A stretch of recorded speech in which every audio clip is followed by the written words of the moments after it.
एतत्तवमनुस्वरूपम्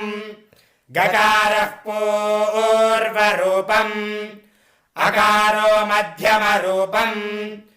अनुस्वारश्चान्त्यरूपम् बिन्दुरुत्तररूपम् नादः सन्धानम् सगुंहिता सन्धिः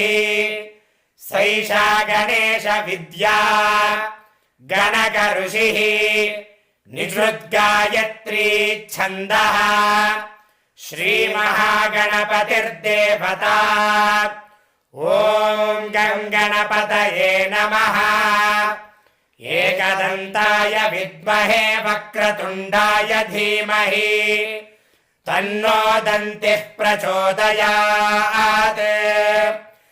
नमो व्रातपतये नमो गणपतये नमः प्रमथपतये नमस्ते।